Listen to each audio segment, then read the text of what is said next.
بسم اللہ الرحمن الرحیم واطیعوا اللہ ورسول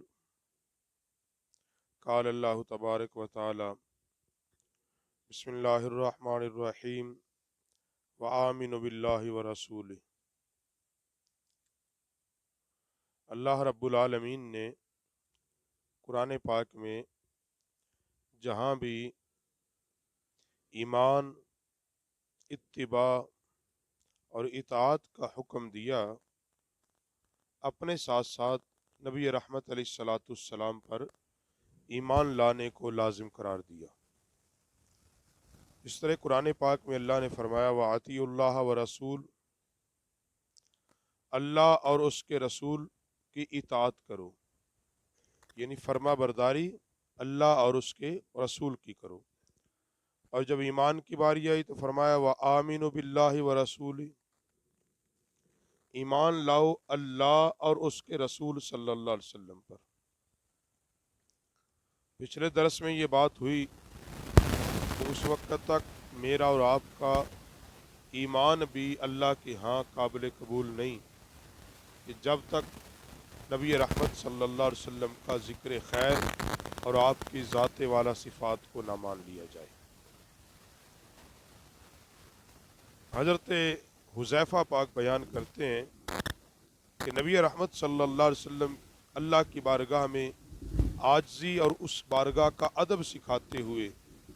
صحابہ کو کچھ اس طرح تلقین کرتے کہ جب تم یہ کہو کہ اللہ رب العالمین چاہے گا تو فلاں کا کام ہو جائے گا، تو فرمایا اس کے ساتھ اللہ کے برابر کسی کو نہ کرو۔ حضور فرماتے کہ اللہ کے برابر، یعنی حضور علیہ السلام نے گویا کہ صحابہ کو اس بات کا سبق دیا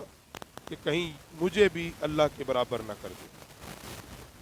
یا میں اللہ یا خدا نہیں ہوں، میں اس کا محبوب اور برگزیدہ رسول ہوں صلی اللہ علیہ وسلم۔ جس طرح نبی رحمت علیہ الصلاۃ والسلام کی خدمت میں ایک آدمی حاضر ہوا اور اس نے عرض کی من یطیع اللہ ورسولہ فقد رشد، جس نے اللہ اور اس کے رسول کی اطاعت کی اس نے ہدایت پا لی۔ جس نے اللہ اور اس کے رسول کی اطاعت کی وہ صراط مستقیم پر چلا۔ تو بات یہ کہ صراط مستقیم کو یہ کہے کہ صرف اللہ کا حکم مانا اب میں صراط مستقیم پر ہوں، تو ایسا کچھ نہیں۔ اس وقت تک اس کو صراط مستقیم میسر ہی نہیں آئے گا جب تک وہ نبی رحمت صلی اللہ علیہ وسلم کی سیرت و صورت اور حضور سید عالم علیہ السلام کی اطاعت نہیں کرے گا۔ مفسرین نے اس آیت کو بھی یہاں بیان کیا کہ قرآن پاک میں اللہ نے فرمایا کہ ان اللہ وملائکتہ یصلون علی النبی، کہ نبی رحمت علیہ السلام پر درود پاک بھیجنے کی جب باری آئی تو اپنا ذکر خیر بھی ساتھ فرمایا اور ساتھ لوگوں کو پابند کیا کہ اس وقت تک تمہارا سلام اور درود قبول ہی نہیں جب تک تم رسول اللہ صلی اللہ علیہ وسلم کی ذات اقدس پر بھیج نہیں دیتے۔ اور جس طرح قرآن پاک نے اس بات کو بڑی تشدید یعنی بڑی زور کے ساتھ کہا اور بار بار کہا، ایک بار نہیں بار بار کہا، اس سے آپ اندازہ لگائیں کہ نبی رحمت علیہ السلام کا مقام اللہ کی بارگاہ میں کس قدر بلند ہے اور کس قدر شان و عظمت کا حامل ہے۔ ایک بار نہیں قرآن پاک میں بار بار اس بات پر زور دیا کہ فرمایا من یطیع الرسول فقد اطاع اللہ، من یطیع الرسول، جس نے رسول کی اتباع کر لی، جس نے بھی رسول کی ذات کو مان لیا، جس نے رسول پاک علیہ السلام کے طریقے کو مان لیا، فقد اطاع اللہ، البتہ تحقیق اس نے اللہ کی اطاعت کر لی، اس نے اللہ کی اطاعت کر لی۔ خلاصہ کلام جہاں یہ کسی شاعر کا ایک خوبصورت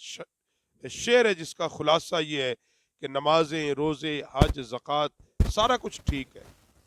کوئی دو رائے نہیں کہ اللہ کی عبادت ہے، مگر وہ کہتے ہیں اصل ایمان اور اللہ کی مرضی یہ ہے کہ ساری کائنات نبی رحمت علیہ السلام کی اطاعت گزار بن جائے۔ اصل بندگی اس تاجور کی،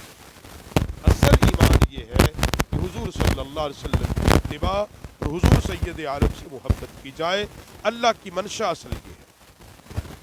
تو اسی طرح فرمایا کہ من یطیع الرسول فقد اطاع اللہ، جس نے رسول کا حکم مانا بے شک اس نے اللہ کا حکم مانا۔ قل ان کنتم تحبون اللہ فاتبعونی یحببکم اللہ۔ اس آیت کو بیان کرنے کے بعد حضرت علامہ قاضی ایاز علیہ رحمہ کہتے ہیں کہ اگر نبی رحمت علیہ السلام کی عظمت اور شان کو کسی نے سمجھنا ہو اور اس بات کا اندازہ لگانا ہو کہ اللہ کے ہاں حضور کا مقام و مرتبہ کیا ہے، تو فرماتے ہیں قرآن پاک کی اس آیت کو وہ غور سے پڑھے اور بار بار پڑھے۔ اس آیت کے اندر